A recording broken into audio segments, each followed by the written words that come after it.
You're listening to Passages, a podcast about great quotes, life, and the wisdom of the Bible. And now your hosts, Drew Kaiser, Jason Pulliam, and Tim Layton. We shall meet, but we shall miss him. There will be one vacant chair. We shall linger to caress him when we breathe our evening's prayer. We shall meet. It's a sad night. I sit here across from the table from an empty chair. Now, I'm not sure what this linger to caress him thing is about. We don't want to caress. We do miss. We miss Tim. I feel like Once again, it's just you and I. And our poor podcast listeners, our passengers, they suffer most in these times. The beautiful, beautiful voice of Otis, Andy and Barney. Classic stuff right there.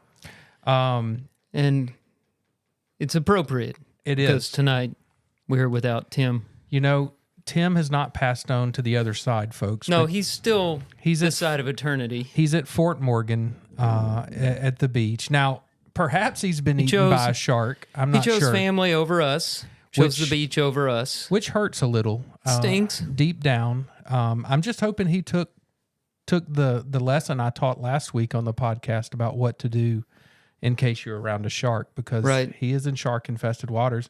We're going to try something, folks, that we have never done. We are breaking into new technology tonight. Since our buddy's not here, let's just cold call him. Let's do it. See if he takes Jason's calls. Maybe we should have done this from my phone. We'll find out. Hello. Hey, Tim, you're listening to WARCOC, the podcast Passengers here. We've got Drew and Jason on Coming the line. at you live. And we were hoping that you could talk with us a little bit because we are in missing man formation and we are missing you tonight. Guys, Good what's morning. going on? Good evening, Tim Layton. Have you seen any sharks? That's my first question for you tonight. Listen, I will tell you one thing. Unless there is a breed of shark that can surf. Yeah.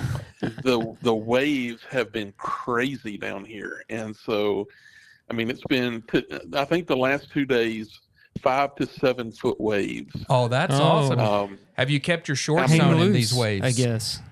Yeah. I've stayed out of the water. That's good. That's good. Right. I'm guessing young Layton has been cutting up the waves, though. Well, he so one day he got in, like the day that they were the calmest. So they've been strong the whole time, and it's all because of global warming storm that's hitting Mexico.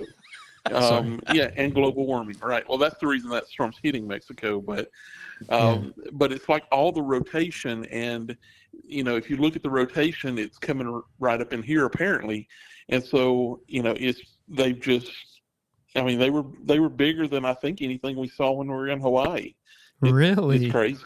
Oh, that's wild. Wow. And that's in the Gulf, right? That's not on the Atlantic side. Right. So, yeah. So, and so, he's been skimboarding, and so most of his time's been just down at the shore. But he got in, one day and, just played in the waves or whatever, but then the last couple of days it's been double red flag. Oh yeah. And so we went down today because, again, I mean, all he's doing is skimboarding. He's really not getting into the water. And, there were a few people nobody was getting in the water. There were some people down there, just like, where they sit their chair, at the edge of the water, and just let the water run up and all that kind of thing. And so, but today the wind, when you get to the beach, it was a crosswind, just constantly, I would have to say 35 to 40 miles an hour. Oh, wow. And so it was, you know how powdery the beaches down here normally are. Mm-hmm. Well, you know, about halfway out to the beach, just packed down hard as could be, just because the sand has all blown. Mm-hmm. And so I sit my chair down, and he's going to start, trying to skimboard. Well, it was blowing so bad that he couldn't even drop his skimboard and get on it, because that's a little thin piece of wood, the one he has especially, and so it was just blowing it all over the place. So he tried for 30, 45 minutes. Well, it was so bad that I couldn't hardly breathe. You couldn't get a breath because the wind was blowing so hard. So I hid behind one of those, big areas where they have all the supplies and everything, like for where they put the pads out for the chairs and all that. Hid behind one of those so that, I could get away from the wind a little bit. And he came back finally and he said, "It's not happening." And so poor guy he ended up coming back in today. He waited all year for this. And he has to have a storm come and mess up his vacation. The good news is, with the blowing sand, you should both be quite exfoliated at this point. Yes, your skin should be just glowing. Or either I'm ready to be refinished. Yeah, that's true. You're ready for that first coat of stain. Exactly. Go to the doctor. One epidermis, please. Well, it hurt a little bit. So he may still try to get out there in the morning before we leave. I don't know. If he's like other 15-year-old boys I know, he'll be out there first thing. Right. As soon as possible. One last shot. That's right. Yeah. So well, we couldn't throw down a cast tonight without calling our buddy, and we figured out actually we can call through the soundboard, and it's really cool. We spent a little too much time trying to figure it out tonight, but we're excited. Yeah, we've called a couple of people trying to talk to them. Taylor has answered the phone multiple times, and as I've tried to figure this out. But I'm sure Millie is thrilled that now, even going out of town, we take her husband away from her on Wednesday nights. The remote is still. She can't even go on vacation. So. Yeah, I do think you need to listen to this thing on your way back home, though. There's a little surprise in there for you. Oh, played a tribute all for right. you. We'll be doing it. Absolutely. Right. Y'all be safe coming back. All right. We'll talk to y'all later. All right. Night, Tim. See you. All right. See ya. Well, I guess we better get down to business. Man. I mean, it's just two of us, but I love technology. It's fun. It's fun. That's really cool. Where are we going to take this thing next? I don't know. On the road? On the road, I like our little private room. I know you feel the same way too. I'm pretty comfortable in here. I'm not one of the guys that'll set up at a ball game or at a convenience store. Way too much noise, way too much chaos. I'm actually kind of glad that the halls behind us have gotten quiet, because I was worried for a while we were going to have some people running up and down the halls. They're having a good time tonight out there, which is good. Well, I want to start with a segment about our youngest generation, Gen Z, as we call them. They're they've been entering the workplace for a while, but there's a large group entering the workplace now. What birth year did Gen Z start? I was afraid you were going to ask me that. I really don't know. I don't either. 2000, maybe? While you're talking, I'll pop a Google. I would say late 90s. Yeah, let me pop a Google while you're talking. Because I would say if you're under 30... or a teenager, you're Gen Z, roughly. If you're in your 20s or late teens, that would be Gen Z. I think I missed it by just a little bit. Let's see. You missed it by a lot. Yeah, just a couple of years. They're entering the workforce. Yeah. And things are not going well. Tell me about it. This website, intellect.com, did a study. This came out last December, still fairly fresh, about recent Gen Z college graduates struggling with many aspects of professional life. And here are the findings. 38% of employers avoid hiring recent college graduates in favor of older employees. So that's good for you and me. Not so good for our kids. 1 in 5 employers, this one's great. Listen to this. 1 in 5 employers have had a recent college graduate bring a parent to a job interview. Now, would you have ever you have great parents. This is not against your parents.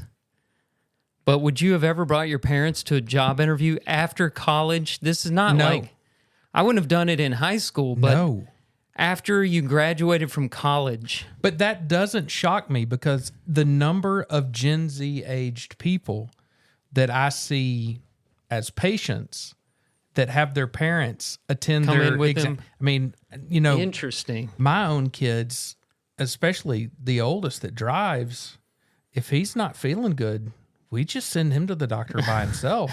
and maybe that's, so hey, here's the dates. He's got to learn to do that. Gen Z, 97 to 2012. Okay. So what I didn't know was when does it stop? And I don't know what the name of that youngest generation is now, 2012. So my kids are not Gen Z. Your kids are not Gen Z. To 2012, yeah. My kids are Gen Z, 2005, 2008. 97 to 2012. Oh, yeah. 2012. Okay. The next generation that's currently out there that are the youngest 2012. are Alpha, Generation Alpha. Alpha. Well, they're going to have to take care of their parents, apparently. Here's some more. So 58% say recent college graduates are, this is the employers that are doing the job interviews. 58% say recent college graduates are unprepared for the workforce. Nearly half of employers have had to fire a recent college graduate. I'll turn the page here. I printed this thing up and it's like in a 22 font. Well, I noticed the back page earlier. It was huge. I didn't do that because of my eyes. It just did it. When asked if they avoid hiring recent college graduates for positions they're eligible for in favor of older candidates, 39% of employers say that they do. These employers are willing to implement a variety of different tactics to avoid working with recent college graduates, including offering more benefits to attract older workers or paying higher salaries. Now, I want to get to some more of the problems they have with these kids coming in. The biggest offense, according to 53% of employers, is, this was interesting, recent college graduates struggle with eye contact during interviews. I would believe that. And I've heard that in other sources, and some of it's been attributed to social media and less interaction between kids. And a lot of it's also blamed on the school closings. Yeah. And they because may be of the pandemic. They may be looking at their parents to answer for them.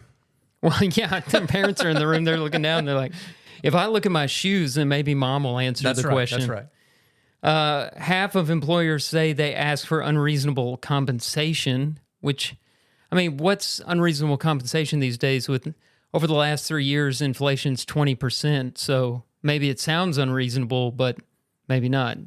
Also, though, maybe there from is an some experiential entitlement standpoint, you know, they don't have the experience, and I think there is some entitlement there. Yeah, they come in, I'm not going to work minimum wage. Well, who's minimum wage for if it's not for somebody just recently out of school? Yep. 47% say they've had candidates show up to their interviews, this is going to surprise you, dressed inappropriately. I mean, that one did not surprise me at all because...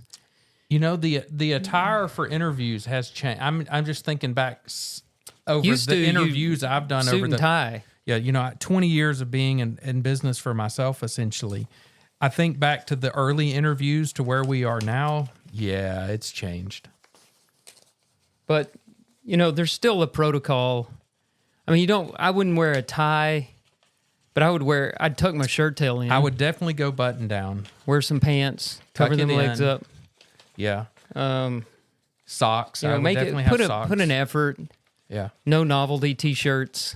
I'd avoid skinny leg. Yeah, skinny jeans. Yeah. Let's see. There's just a couple more stats here.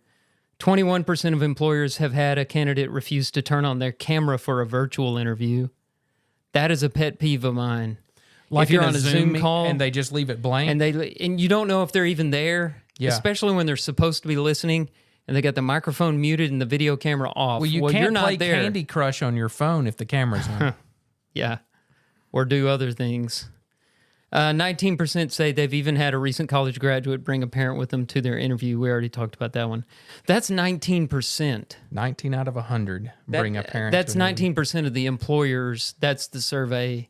So it doesn't mean 19% of kids Just 19% of the employers surveyed say they've have had seen that experience. this. Wow. And it was a survey of 800 employers. It was a pretty large pool. Yeah, it is. So 19% of them have seen a parent come with their child to an interview. So what's the last time you took your parent to anything where you needed, like, I'm trying to think of... Well, I think I've told this on the podcast already, but when I went for my driving test, which kids aren't having to do that these days. No, if you take driver's ed, you get a certificate. But, you know, I was firstborn in my family, and we didn't know the procedure or anything. And we came in Dad's car, so Dad just got in the back seat with the newspaper. Wait. On your driver's test? On my driving test. The state patrol or I was in the driver's seat. And your dad's in the back. Dad got in the back. We were waiting on the trooper.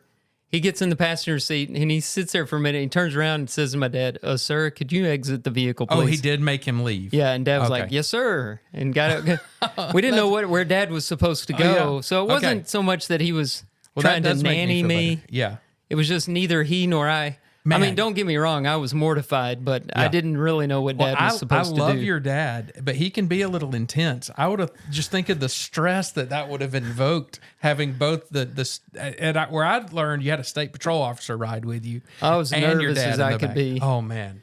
Now, Dad, he was chill. He was in the back with the newspaper. He was fine. Man, he might have looked chilled on the outside, but inside he was in turmoil for sure. Because we've both ridden with our teenage children before. It's terrifying.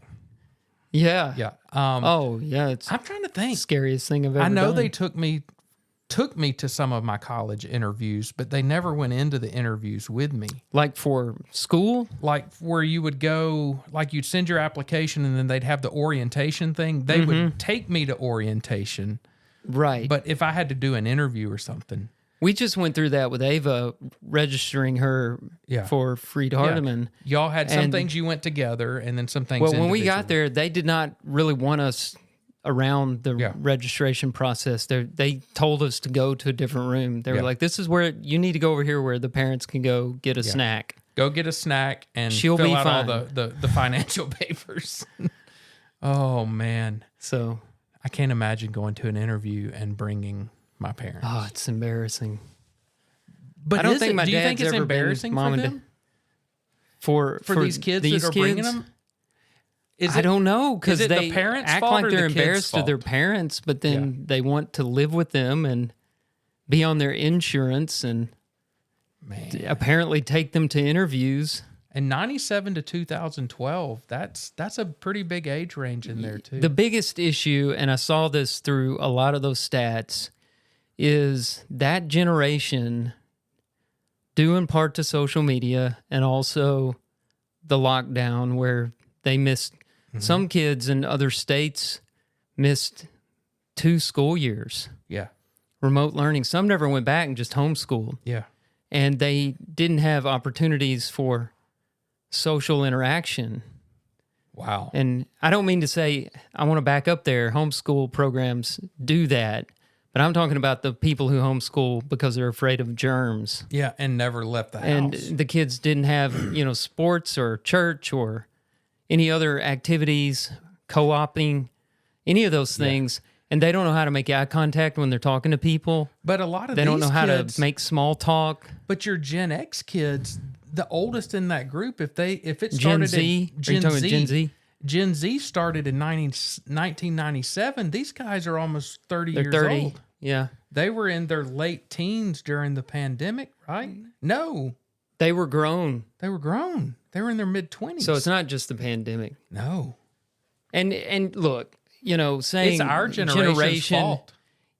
It is. I mean, these are We're our the kids. parents. That's right. But also, labels are terrible. Oh, they I mean, people are individuals. Just if you're listening to this and you're in Gen Z, that does not mean that you can't make eye contact or that you can bring your mommy to your job interview. But you might. These are startling numbers. I was really surprised by the bring a parent to an interview part. Good news though for us old guys that are looking for jobs. Yeah. Now, should be a lot of them out there. Speaking of old guys, I want to read you a survey I found. So let me start with this question: how old do you feel, Drew? How old do you feel? Why are you so old? It depends on what day it is, really. Well, I found how old do I feel? How old do you feel? What at 6 o'clock in the morning? I feel about 952 years old. I might get up to go to the bathroom for the second time during the night at 6 a.m. But so here's the survey. A new study has found that Americans over 45, so definitely you, almost me, Tim, our buddy's there. I'm at 45, so I'm gonna count myself into this. Yes. Feel 12 years older than their actual age on average. And as I say this, I'm having to put on my glasses because I can't see I can't see my phone. So a poll of 2,000 Americans, so a decent sample size, aged 28 and older, split evenly by generation, found 55% of people who feel older than their actual age blame joint pain, and 45% have held back their daily lives because of it. A majority of Americans, it says 85%, feel some type of joint pain, but it talks about this ridiculous thing that says that they don't realize there's a direct correlation between increased muscle strength and reduced joint pain. So basically, this is trying to say you need to exercise, which we all know is not true. Right. If we were supposed to exercise, why does it hurt so bad? But this article goes on to just talk about how the average American today, especially 45 and older, feel that they are a lot older than their actual age. 47% reported they didn't feel their age, and 50% of Gen Xers, us, and above, felt particularly out of alignment with their actual age. Meaning we felt older. 50% feel older than they actually are. So it says, how does a 50-year-old man know what he's supposed to feel like at 62? I don't know. This is a very subjective question. See, that's what I thought too. So it says baby boomers felt an average of 14 years older, while the silent generation respondents, which I'm not sure what that is. Those are the people that grew up in the Great Depression. Okay. I think they're calling the World War II. Okay. I don't know why they don't go with Greatest Generation anymore. Well, that's what they should be That's who they're called. talking about. But they reported feeling 12 years older than their actual age, and Gen Xers reported feeling 10 years older on average. And I just, like you said, how do you decide what? I would love to have seen the survey. Yeah, to answer this question, I'd have to know what it feels like to be 60. I can go ask somebody, but everybody's going to give me, oh, how do you feel? Oh, better than I deserve. Well, it looks like the majority of them said knee pain. Knee pain was probably the highest of all things that was mentioned as making people feel older. And more than half said they would be willing to change their diet and exercise if that would help. And, I don't know. It will help. Yeah. Listen, I think it's going to help. I think that's fairly subjective. But, this whole idea of feeling old. So what does that mean? So I have no clue what it feels like to be, say, Tim's age. And I definitely don't know what it feels like to be someone. So I had a patient one day this week in their mid-90s. Mm-hmm. Smart as a whip, sharp, still walked in, walked out. I think somebody brought this patient to the appointment. But I have no clue what it feels like to be in my 90s. No. I have days where my mind thinks I'm in my 20s, and I think, man, I can go out and work all day long outside. Like on Memorial Day, had some trees down, ran the chainsaw all day. You get warm, you start doing things with your body I was you don't like, realize you're doing. Feeling great. Yeah. For 2 weeks, I couldn't stand up straight because my back was hurting so bad. So in that day, that Monday, man, I felt like I was 20 years old. Yeah. I was on an adrenaline high. But when the blood drains and you get cold, man, it's that next it's 2 not pretty. weeks, I literally couldn't stand up straight. And then I was like, well, now I feel 80. Yeah, and I've had Parkinson's since I was 37. So I mean, what am I supposed to feel like in my 40s? Yeah, I felt like an 80-year-old man my whole. I'm serious. Yeah. I mean, I have an old person's disease. You People do. talk about me boxing. I box with literally 70 and 80-year-old people. And it's kind of fun, I run around in circles and hop up and down. Woo, come on, let's go, But But yeah, I don't know what a 40-year-old's supposed to feel like. No, I just wonder, I would love to see the survey questions of how they defined what makes you feel old. Is it, I mean, to me, having to get up in the middle of the night to go to the potty, that makes me feel old because I always heard my grandfather That's what talk old men about. gripe about. Yep. Yeah. And I'm there at least once, depending on how much tea I've had the How night about before, this maybe one? two. I think we've talked about this before. Do you ever, when you wake up in the mornings, do you feel like you've hurt yourself by sleeping? Yes. People say you need to get more sleep. Well, why do I feel like I get run over by a truck every morning when I wake up? I just bought a new pillow a week ago, hoping that it would make my neck feel better when I wake up. Didn't do a morning. thing, did it? No, not really. I will say it's better than the last pillow I had. Okay. Well, people make a lot of money selling products just to sleep on, and your body.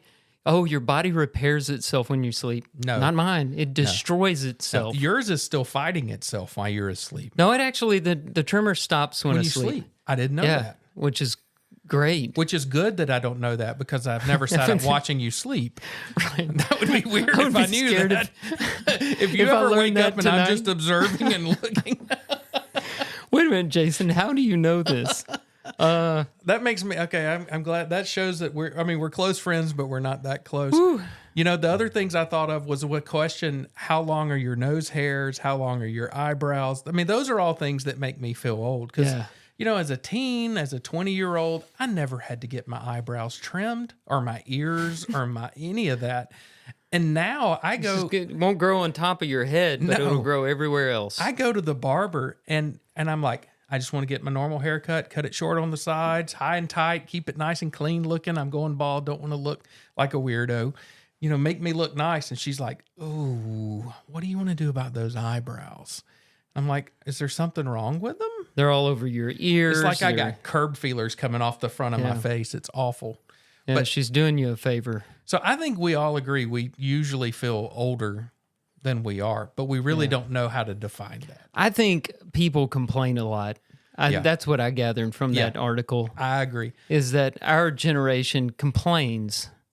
Yes. There's something about, look, people don't want to hear your complaints. No, and I really It doesn't make you special because everybody hurts. Everybody's got back pain, just... You don't want to hear theirs. They don't want to hear yours. I'm just saying, I'm bringing truth right now. Yeah. People don't want to hear it. No. And that's why most of the time when somebody says, "How are you feeling?" we'll say, "I can't complain." Better not deserve. Yeah. "I can't complain. Next person will try to one-up me." Woke up on top of the ground. Yeah. "I'm vertical today. That's a good thing." But there was a generation, and it's that greatest generation who they called the silent generation. Man, they could lop an arm off at work, and they'd keep on going. They'd just smile. They'd be like, "I learned a lesson not to ever do that." Remember again. Joe Costello? Yes. I think I can drop his name because all his family, they're gone now. But this guy was in his 90s doing woodworking. One day he just chopped 3 of his fingers off, and he just wrapped his hand up. He was at church the next day. Yeah.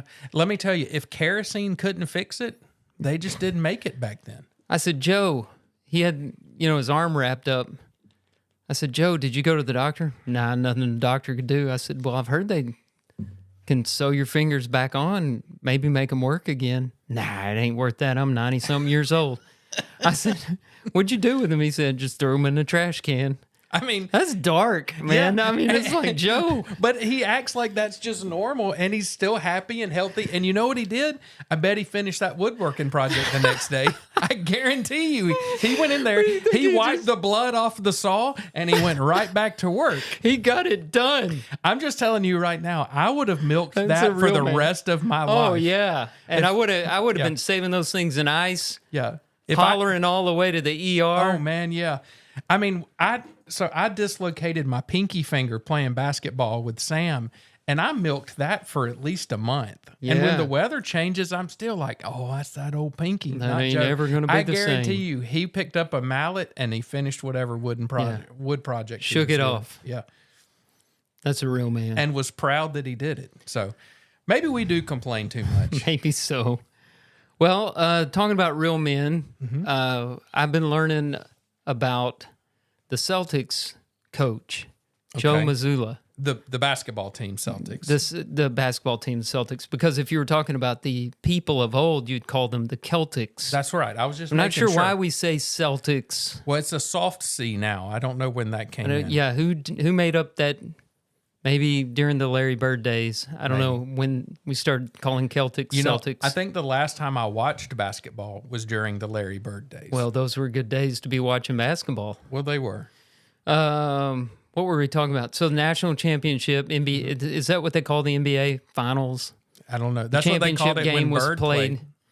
And the Mavericks sadly lost. I mean, I'm from the Dallas area, so I wanted the Mavericks to win after the Rangers had won the World Series. I mean, this really good stuff. But sadly, the Celtics won. However, when I learned about their coach, it made it feel a little bit better. And I just want you to hear some of the press conferences he's been given. I'm just going to play this. You said you had not heard this. No, I'm excited. So I want to play this, and I'm going to play it just as it happened. Okay. This was in the middle of a press conference before they won the championship, but when it was pretty evident they were going to win. Laura, that's the most important thing. Vince in the back left.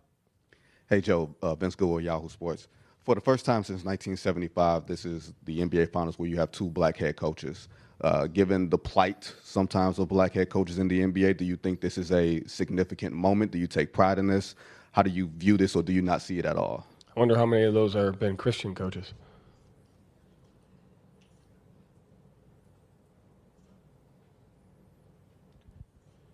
David Aldridge. Right. Okay. I left the silence in because that's part of the story.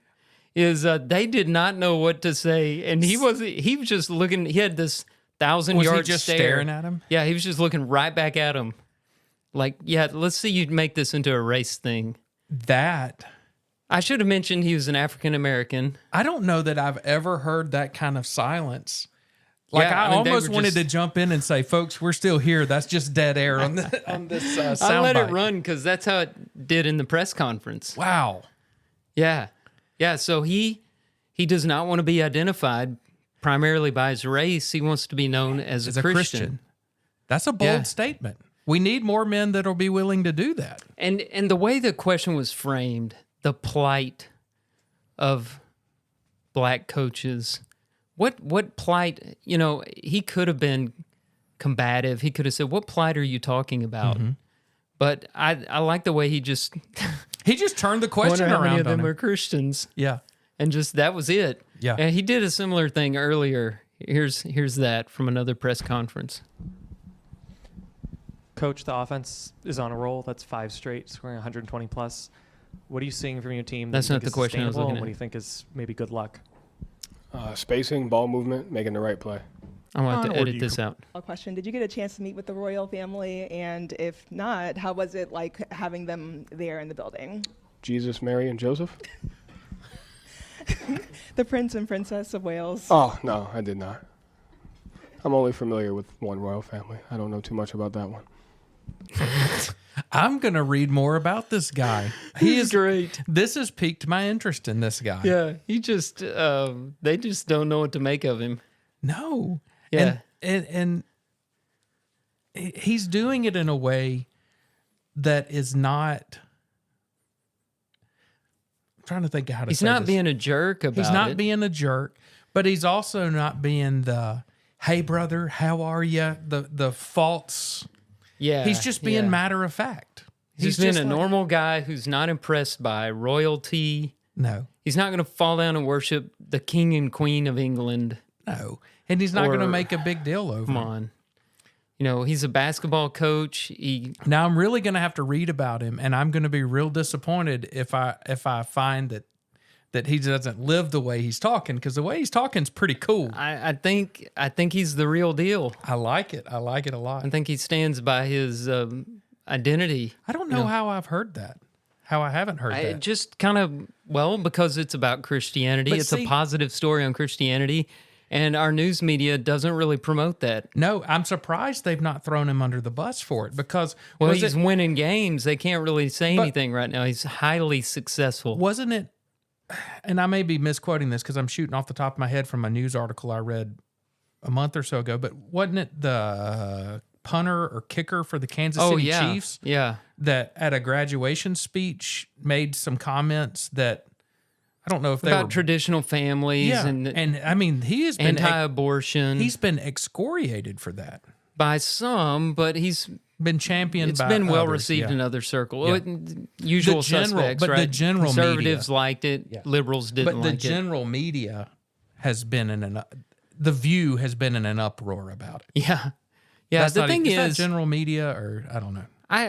You turn on the TV and you don't see a reflection of the normal person in America anywhere on any channel. I don't care, conservative, liberal, people like I feel like we're regular people. People like you and me, they're not represented in the news media. What you see is caricatures. To me, that's what you because they're trying to sell ads and get large audiences. That's right. But their audience, I don't think, is represented. No. But maybe they're being entertained, and that's the point. It's more about entertainment than information. Well, the entertainment and the outlandish statements and things like that is what drives viewership, which drives advertising dollars. So it's all about the money. The more outlandish and controversial you can be. I mean, I think we're very interesting people, Drew. But to the majority of the world, we're pretty boring. Well, that's why we other than our 50-something passengers. Right. Y'all think we're interesting, hopefully. But I'm making a promise to our listeners. We will not corrupt this show with money. No. No. We won't even make not any money. Not going to be a problem here, folks. Yeah. We have no worries about the whole money aspect. Not even a little bit. Except for Tim. Now, Tim, I mean, we're missing the personality of the show tonight. Right. The wit, the cutting humor. Yeah, well, we got him call in. We did. That's had a little taste of Tim. Yeah, that is true. To tide us over. Well, let's take a little break because you and I have been working hard. Oh, when we come back, we'll have our passage.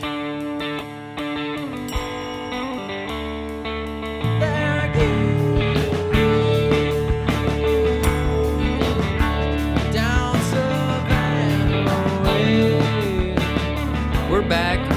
We have a passage tonight from Henry David Thoreau, and I'm just going to read it for us to discuss tonight. Could a greater miracle take place than for us to look through each other's eyes for an instant? So we were talking in the first part of the podcast about Gen Z and the trouble that some of them have making eye contact. This isn't about eye contact. This is about seeing the world through another person's eyes. So I'll read it again because I know if you're driving down the road or whatever, it might be hard to make some of these quotations stick. Could a greater miracle take place than for us to look through each other's eyes for an instant? Henry David Thoreau. I really like that quote. Yeah. It's a quote about, at least as I read it, I read it as a quote about empathy. Yeah, that's exactly what I was thinking. You know, it's all about empathy. As someone who struggles, and I struggle with empathy. I'm not exactly sure why I struggle with empathy, but anyone in my family you want to interview and talk to about it will tell you I struggle with empathy. Sometimes I have to force myself to do this because I don't do this by normal instinct. And I think there are people out there that do this by their normal instinct. I feel like, and please, no, I don't know how to say this without sounding like I'm trying to brag on myself. I'm not saying this thinking empathy is a moral thing right now at all. But I feel like I'm at the other extreme. Sometimes I feel like I'm trying to feel for other people too much. See, it gets in the way of like disciplining my kids and standing up for myself and saying no to things I should say no to. Yeah. You know, not wanting to hurt somebody's feelings. And that may not be empathy. That may be something else. Yeah. But there's a people-pleasing factor to that. Yeah. And I have a people-pleasing tendency. Okay, so what's the difference then between to me, what's the difference between feeling empathy and people-pleasing? So to me, people-pleasing is about my value. I'm trying to do anything I can for someone to like me, to think that I'm a good person, because that adds value to myself. I struggle. People that know me or that don't know me well probably don't know that I am not as confident as I come across. I am scared of my own shadow. I live in a world of fear at all times. And so part of my defense mechanism for that is I try to make people like me. So to me, people pleasing is about me. People pleasing is kind of a selfish thing. It is. I'm trying to get people to look at me and like me because, frankly, I'm not sure I like me. But if I can make you like me, I don't have to worry about it. To me, people pleasing almost becomes almost manipulative. At least it does in my experience. Right. Because it creates a lot of resentments because I'll do things to please people that I don't want to do, where I should say no, but I didn't. I said yes. And then in my head, I think, why am I doing this? I should not be doing this. Why do I let these people do this to me? And the answer is because I'm scared of my own shadow. I have very low self-esteem, and I want somebody. The opposite with empathy, though. Empathy is about the other person. Right. So empathy You're is feeling what they feel. Someone has experienced a loss and they're grieving, or someone, for instance, I had earlier this month, I had a patient come in that had literally lost her husband that week. And he had been in long-term care, been in hospice care. She had been staying with him at the hospice facility, was there, and a couple of days later, she had an appointment, and instead of canceling her appointment, she pushed through it and came to it. An amazing woman. Wow. They had been married, it was 60-plus years. And I just sat and listened to her talk.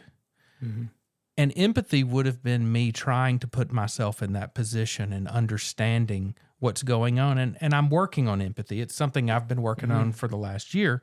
And in some ways, I could relate to that. But it's this idea of someone is hurting, someone is grieving. I'm showing compassion. I'm showing the ability to feel what they're feeling, to be supportive. It goes to that passage in Scripture that talks about we laugh with those who laugh and weep with those who weep. Yeah, rejoice with those who rejoice. Yeah.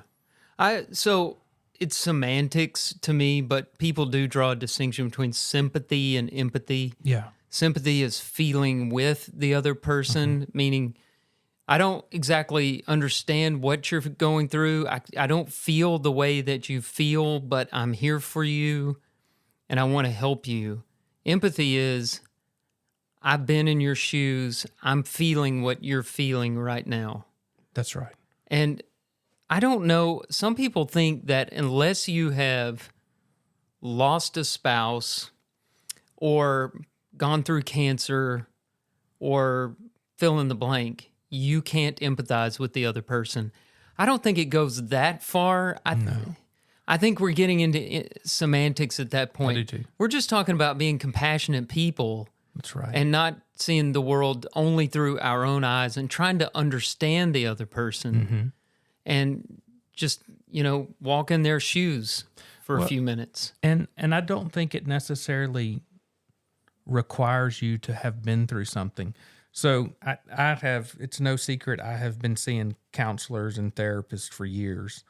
And a lot of my discussions have been about my inability to show empathy. We've had a lot of discussions about that. And one of the things I was taught to do when someone is hurting or someone is upset, to empathize with them. And if I've said this to some of our listeners before, this is where I learned it from. You're learning a lot about Jason. But was to say, I understand what you were saying, and it makes sense because of this, this, and this. Come up with three things. So I understand that you're hurting because you have a loss. It makes sense. You were together for 50 plus years. You've lost your partner. It came unexpectedly, so you're hurting inside. You're having to deal with the chaos of it. So you're showing, I'm listening to what you're saying, I'm hearing what you're saying, and I'm acknowledging what you're saying is true. And then you just shut up. That's the key to empathy sometimes, is just shutting up and letting the other person talk. Yeah. I don't know that Thoreau did this on purpose. He was a pretty smart guy, so probably. But did you catch that he said to look through each other's eyes for an instant? I did. And I kind of questioned what he meant for just an instant. I thought about that for a while. Here's what I think that means. If we become the other person and own their problems, we'll fall to pieces. Yeah. My wife is a full-time counselor, so 8 hours a day she's listening to people's problems. What good would she be if she took everybody's problems as her own, instead of just for an instant sitting with them? Yeah. For a moment, she just took it on and became them. You can only handle one person's problems, and that's your own. And most of the time, You're our only own meant to. problems are more than sufficient for us. Yes, they're enough. Yeah, but we can't fix other people's problems for them. Yeah, that is such a problem in the world today. People come, especially to folks in my profession, in my wife's profession, come fix my problem for me. And it's like, I can walk with you through this. Yeah. I can listen, I can advise, but I can't take the steps that have to be taken to get you out of this ditch. That's right. And this, again, the empathy has to turn off at some point. Otherwise, I've found myself lying awake at night worrying about somebody else's problems. Yeah. That I can't do a thing in the world about. And, the Lord said something about that too. Oh, yeah. Do not be anxious about your life. Yeah. Matthew 6. And he's talking about things out of your control. Give them to God. So, empathy, you listen, you learn what it's like to be in their shoes. But then you go back to your own shoes with some insight and perspective. That's right. And appreciation for them. That's right. And you keep them in your prayers. But you have to take care of your own problems. Well, and a big part of that is learning I am responsible for my healing. Yeah. My healing is up to me and God. Mm-hmm. My prayer life with God, His providence, His work in my life, and what the work I'm doing. You can't make me a better person. Cassie can't make me a better person. My kids can't make me a better person. If I want to be a better person, I have to do that myself. And sometimes I think that is where empathy goes too far. We try to carry that burden for somebody else, and you can't. Mm-hmm. And I don't think we do it with any ill intent. I think we do it meaning well, and then some of our personalities just hold on to that burden longer. That's my problem. So you lie awake at night worrying about other folks' problems at times. I'm on the opposite extreme of that. I can be empathetic in a moment, but once I'm out of that moment, I don't ever think about it again. And that's awful. It's not a good place to be, because there's times that empathy needs to reoccur. It needs to be resurgent and show back up. There's a time for put your arm around somebody and say, hey, I'm right here with you. I understand that you're hurting. You're right to be hurting because of this. Be empathetic in the moment, and then never check on them again. So there's two extremes to that problem. If you forget it, you're not going to be praying for them. You're not going to follow up. Yeah, I see that. But I do think the other side of this, not just the empathetic side of it, but the idea of we don't always know what other people are carrying in their life. Yeah. So I think it's also, I think part of where he says could a greater miracle take place than us to look through each other's eyes for an instant? Think about how the world would change if instead of judging someone for just a moment, we looked through their eyes. Mm-hmm. Because we've all seen people that, and we shouldn't do this, but we do it, that we meet and we think, my goodness, what kind of hard life has this person had?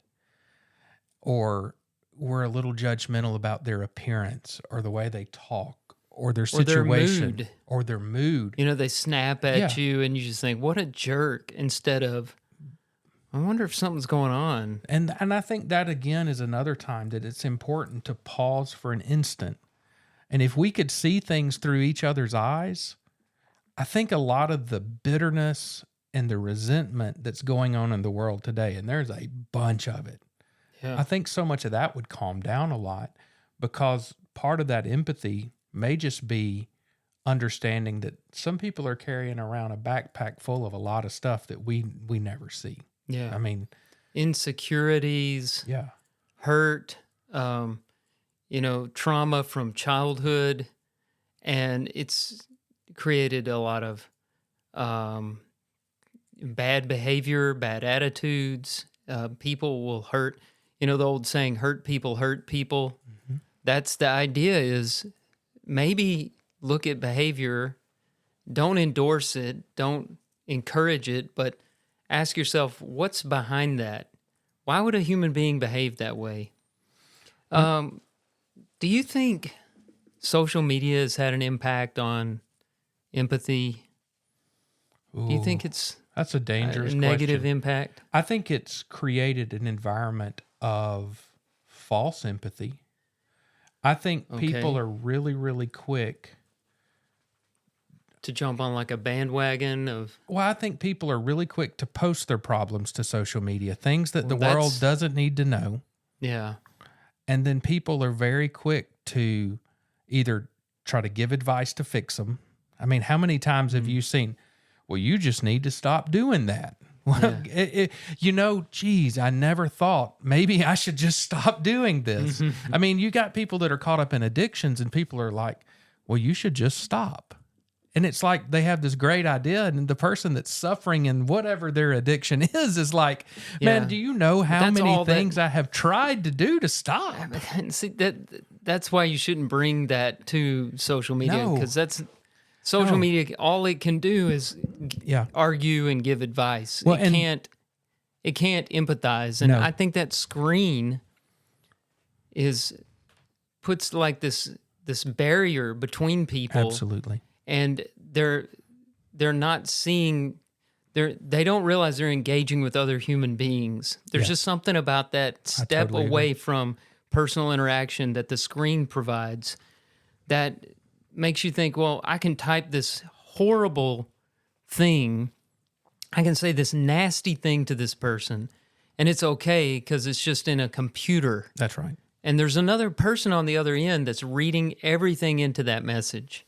Oh, yeah. And generally, if you're posting that out there for people, if you're posting having an awful day today, blah, blah, blah, blah, blah, you're screaming for help. I mean, you're screaming for help. But the place to ask for that help is not to however many followers you have on social media.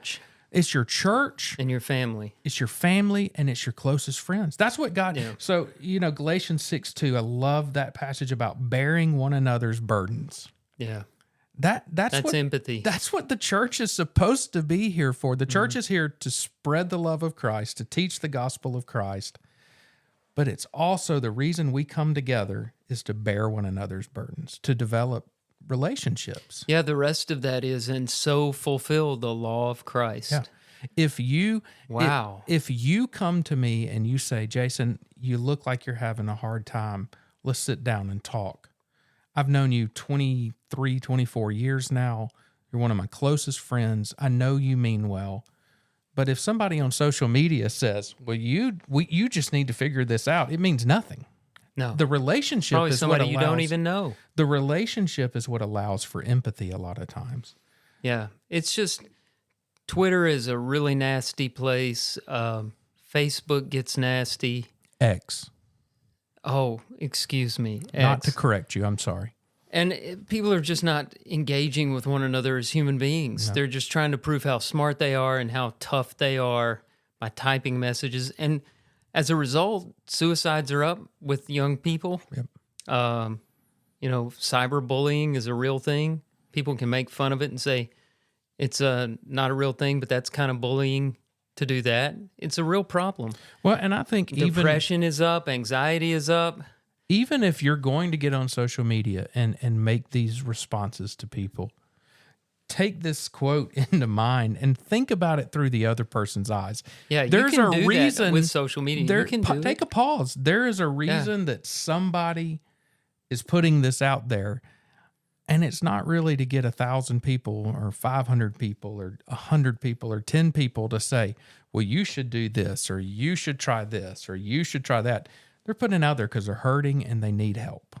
And help does not come through social media. Did you see that the Surgeon General wants to put a warning on Facebook and all the other social media platforms? I did see that. I don't know exactly what the warning's supposed to be. I think I heard that he's suggesting something like more than 3 hours a day is dangerous to your health. Yeah. I'm thinking 3 hours a day of just social media. That's insane. I can't imagine it. I know people are doing that because I've seen the numbers. And Our kids staggering. Our kids are doing it. Yeah. And going back to the very first thing one of the very first things we talked about tonight, the generation that was from 1997 to 2012, that was kind of the birth time of smartphones came along 2008. Internet and social media all really took off during that time. That was the first generation that grew up using internet and was first introduced to social media. Right? I mean, that's the turn of the century. It really is. When I talk to youth groups, sometimes the joke I use is, hello, I'm from the previous century, or I'm from the 20th century. Yeah. Because sometimes I do feel like a time traveler. Well, and like I'm true. in a different world. The 21st century is so different from the 20th century. Well, and so different. And when we grew up, if we were having a hard time, we either did one of a couple of things. And what I usually did was bottled it all up inside and just said, I'm okay. I'm great. I'm above ground. So you lied and you buried it and you hid it. Or you were blessed. Those that were blessed to have good friends or good churches or close people they could talk to it face to face with an individual. Or you'd pick up these things that were attached to the wall called phones, and you might call and talk. Yeah, but in high school, I mean, I just learned to say I'm okay and hit everything. Yeah, because in high school, how many of your guy friends? Maybe girls are different, but boys. Yeah, if empathy I came to him and high said, school is not really in good supply. I'm feeling a little emotional today, I would have been taken out behind the gym and beaten. Get one of those super wedgies. Yeah, that would have been bad. But I think so much of it, though, is just, in this quote, is just the idea of thinking outside of yourself occasionally. Because as a general rule, we're pretty selfish individuals. We're a pretty selfish species. A lot of times we spend most of the time thinking, how is this going to affect me? What do I need to do to affect change? How can I get this person to do what I need them to do? How can I make myself look good in other people's eyes? It's all about me, me, me, me, me. Mm-hmm. And this is just saying, pause for a second, take an instant before you respond, before you react, and look through somebody else's eyes. Yeah. I think that's when Paul defines love in 1 Corinthians 13, a lot of that is about empathy. Oh, right? Absolutely. Love is patient and kind. It's not irritable, resentful. It's all about giving the other person the benefit of the doubt and trying to. Here's what it was. The line I was thinking of is believes all things. Okay, that's empathy. Because if you put that in context, that doesn't mean you believe everything you hear. It doesn't mean you're naive. What it means is you believe in the other person. You believe the best that you can believe about that other person. And that's putting yourself in their shoes, looking at the world through their eyes, and trying to figure out what makes them tick. Yeah.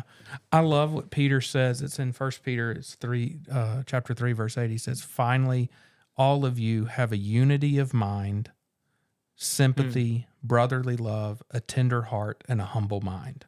Yeah. I love that unity of mind. Unity of mind is this. It's having that ability to think outside of yourself, to think about What maybe is this person going through? And look, I'm quick to judge, and that's something I've worked on for years now. And part of that is me slowing down and thinking, I don't exactly know where this person's been or what they're going through, and just pausing sometimes. We had that quote earlier this year that in the pause was our freedom of choice or space. Or something, yeah, that idea of just taking an instant, just a moment before you respond and say anything, to just think about what this person is saying. Yeah, there's another way of reading that instant in there. So do you think, here's the last question, Vulcans, do you think they're good at empathy? Because they do the mind meld. Are you like Mr. Spock? Yeah. He could do the mind meld. Well, there was that creature. He could literally get in somebody else's mind. But did he feel it? Well, Vulcans have no emotions. So they did. But there was the character in Guardians of the Galaxy that could empathize and feel what other people feel. Yeah, felt. there's empath. There's an empath in Star Trek also. Yeah. Well, what was the Next Generation Counselor Troy? The counselor. Yeah. She was an empath, right? Yeah. So I'm talking about Vulcans here. Yeah. Wow. We just nerded out a little bit. I'm doing that for my dad. He's a listener. He'll appreciate this. Yeah. So there you go, Dad. I'm empathizing with you right now. We need to mention before we go, it's about time to quit. Cobb Publishing, check them out, cobbpublishing.com. They got a lot of great titles to choose from, and we appreciate them partnering with us and helping us as we try to help them. Check them out. There's a lot of great things. See, maybe there's something you can order and learn a little bit. What else do we need to mention? Hopefully we'll be back next week as the three amigos. Summertime's a little tricky. It is. Because you'll start some of the summer series here before long. I'm speaking somewhere. I'll be out of town Wednesday. This next Wednesday. Yeah, I'll be out of town. Oh, we may have to we'll figure it out. Figure something out. Our listeners want this regularity. And I love the regularity. I'm always up for a late Tuesday night. We'll figure it out. Yeah. We want to thank y'all for listening tonight. Don't forget to go online, give us a review. You can find us on all the Spotify, Apple Music, Audible, Amazon. Yeah. Leave us a review. We're also on Instagram at Passages_podcast. We're not doing a good job with this close tonight. No. Maybe we should just let John take us out. Let's do that. All right. John, do it for us. Follow us on Instagram at Passages_podcast. And join us next time on Passages.